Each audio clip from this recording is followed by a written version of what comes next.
নোয়াখালীতে ৩ সপ্তাহ পেরিয়ে গেলেও অনেক এলাকায় বাড়িঘর ও সড়কে থেকে এখনো পানিতে তলিয়ে আছে। জেলার বেগমগঞ্জ, চাটখিল, সোনাইমুড়ি ও সেনবাগ উপজেলায় লক্ষাধিক মানুষ আশ্রয় কেন্দ্র থেকে বাড়িতে ফিরতে পারছে না। দীর্ঘ বন্যা ও জলাবদ্ধতায় কর্মহীন হয়ে পড়েছে শ্রমজীবী মানুষ। আরও জানাতে নোয়াখালী থেকে যোগ দিচ্ছেন সহকর্মী আবু নাসের। আবু নাসের, এখনো অনেক এলাকায় পানিবন্দী আছে মানুষ, তাদের জীবনযাপন কিভাবে চলছে আর পানি সরাতে কোনো উদ্যোগ কেন নেওয়া হচ্ছে না?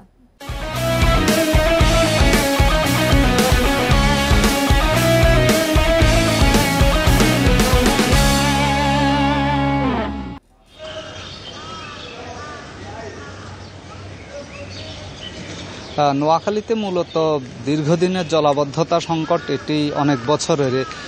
সেই সাথে এবার যোগ হয়েছে বন্যা পরিস্থিতি। বানের পানিও এখানে এসছে, উজানের পানি। মাঝে বন্যা পরিস্থিতির পর এখন আবার যথারীতি জলাবদ্ধতা সংকট চলছে। এই বন্যা, জলাবদ্ধতা, আবার বন্যা, এই সব মিলিয়ে আসলে প্রায় ৩ সপ্তাহের অধিক থেকে মানুষ কার্যত পানিবন্দী হয়ে আছে এবং কর্মহীন হয়ে আছে।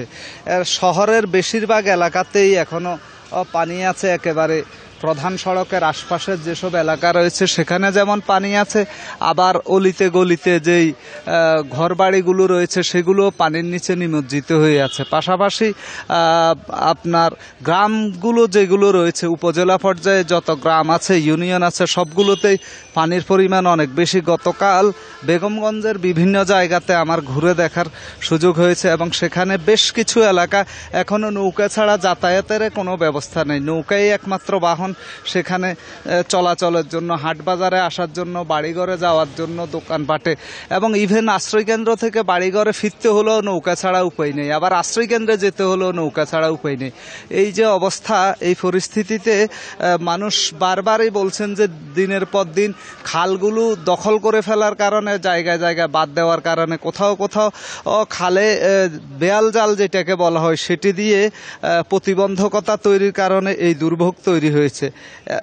এবং এই পরিস্থিতিতে স্থানীয় বাসিন্দারা বলছেন যে দ্রুততার সাথে যদি এই সংকটের সমাধান করতে হয় তাহলে যেখানে যেখানে খাল দখল হয়েছে খালগুলোকে দখলমুক্ত করতে হবে।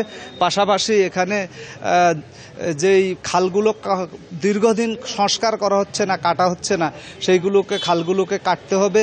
অর্থাৎ প্রত্যেকটি খালকে প্রবাহমান করতে হবে। খালের যেখানে যেখানে বাধা তৈরি করা হয়েছে, বাদ দেওয়া হয়েছে, স্থায়ী অস্থায়ী স্থাপনা তৈরি করা হয়েছে, সব স্থাপনাকে সমূলে উচ্ছেদ করতে হবে।